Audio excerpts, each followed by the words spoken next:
Hi and welcome to my last video on the HRM concepts that we learned throughout the semester and on my fictional company, which I will talk about at the end of this video when I will link the concepts learned in class with this company called WooBank. First, I will take you through the subjects seen in the chapter 10, which talks about unionization, which is a crucial element in today's resource management. To begin, let's look at why employees unionize. A major reason why they do is because they have more power and they feel stronger when solving a problem when they have a union. Another major benefit of having one is that it often leads to better wages and benefits since their goal is all about the employees, whereas the company can sometimes worry more about their profits than their employees' salaries. In addition, employees sometimes unionize because they are unsatisfied with their managers. The union will help both parties solve the problem as smooth as possible. After the employees are unionized, very often will come the collective bargaining process. This includes doing strikes, as we just saw the teachers of St. Lawrence do, but it also involves picketing and even boycotting. The goal of these measures is normally to get better working conditions. On the other side, the employer can also play his part if he does not agree with the demands of the employees. First, the employer can decide to operate during a strike. Second, he can also decide to close its operations, which means that the employees can't work until further notice. In that process, both the employer and the union have rules and regulations to follow. The employer cannot interfere in the process that the employees are taking.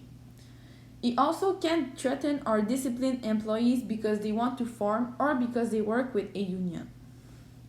On the other hand, the union cannot interfere with the employer and it must treat and represent all the members fairly. Furthermore, unionization has an impact on the management team. Firstly, the management's decisions can be challenged at all times. Secondly, they are restricted in the decisions they take, mainly because of the collective agreement, which is actually the last subject that I wanted to discuss with you about unionization.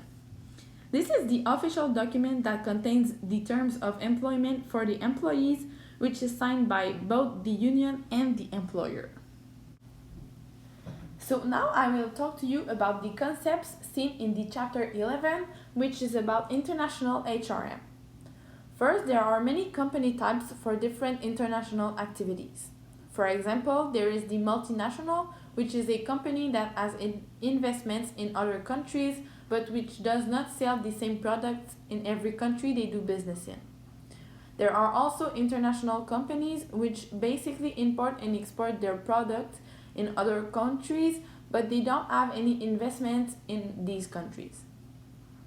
There are other types, but these are the two main and most common ones. Furthermore, international HRM must be handled with precious care and it must take into consideration the different needs, traditions, beliefs, and much more of the employees in each country they do business in.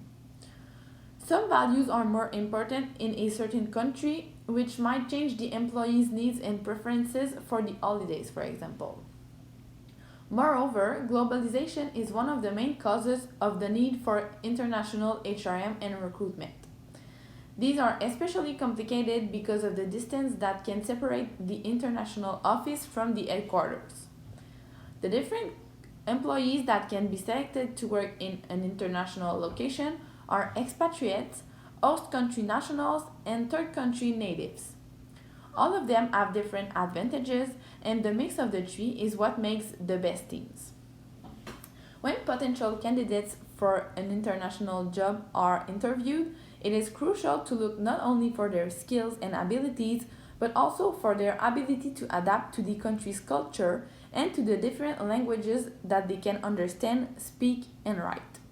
Being an expatriate is demanding and hard, so the management and HR professionals must ensure that the chosen candidate will be able to handle this task well.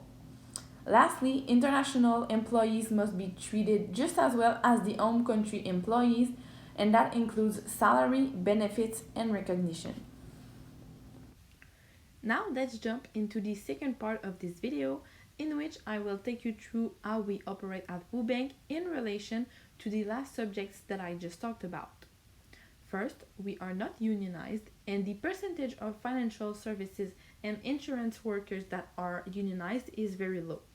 Nonetheless, we would totally understand if our employees wanted to form a union, and if they did, we would know that we are not supposed to interfere in the process that the employees take with the union. We truly respect their rights and the choices that they make, as I discussed in the previous video. As I said before, there are many reasons why employees would want to form a union, such as their compensation, a dispute that they might have had with their manager, etc. However, we strongly try to avoid these concerns for our employees. Once again, as I discussed in my last video, our employees make for our business's success, which is why we want to pay them well. In addition, we want to make them feel as welcomed as possible to come talk to us if anything is bothering them. We ensure to make it very clear with all our HR workers and managers that they must make employees feel good whenever they have a conversation with them. We try to be as human and as friendly as possible, both with our employees and with our clients. Second, I will talk about the subjects of the Chapter 11 in relation to my company. We do not already operate in other countries, but it is certainly one of the goals that we aim for. However, we know that when doing international business, it is important to take into consideration the particular needs and values of the people living in the specific country. We would ensure to have locals in our international HR team because they are the best to know what the people in their country like and what they look for. Being an international company also means that there will be a lot of communication done between the different locations, which can be complicated because of the distance between the two locations. We would definitely prioritize Zoom meetings since we can see everyone and it feels more inclusive than a phone call, and it is cheaper than traveling. Nonetheless, we would also invite some of our management members to travel to our different locations since it is rewarding for our employees to do so, and it teaches them a lot when they see the different working methods used in different countries. We would also use expatriates, which are some of our existing employees in our home country who go to work in our international location. These employees must be carefully chosen since being an expatriate is hard. The chosen employees must also speak or be ready to learn the language of the country, which is one of the biggest barriers for most people to go work in another location. However, it is not the only barrier or difficulty when going to work to an international location. Culture can be one just as well, and not only for the employee, but also for his or her family who follow them in this country. It is sometimes hard to adapt to a new way of living, which is why we would have a support team at WooBank to help our expatriates and their families adapt to their new country. Finally, we are aware that everyone doesn't respond to different situations the same way, which is why we would follow every employee in every step of the transition to ensure that it is going well for them and that if ever anything scares or bothers them, we will be there. To conclude, I hope that I clarified most of the concepts seen in Chapter 10 and 11 for you. I also hope that you learned something about my company, WooBank. Lastly, I just wanted to show you my site. So at the top of my homepage, you can see the 4 sections that I have for every project that we did. You can click on each of them to see a little summary of what I am talking about in my video, as well as the video that you can listen to. I also have the references used at the top right. Thank you for your time and enjoy your summer.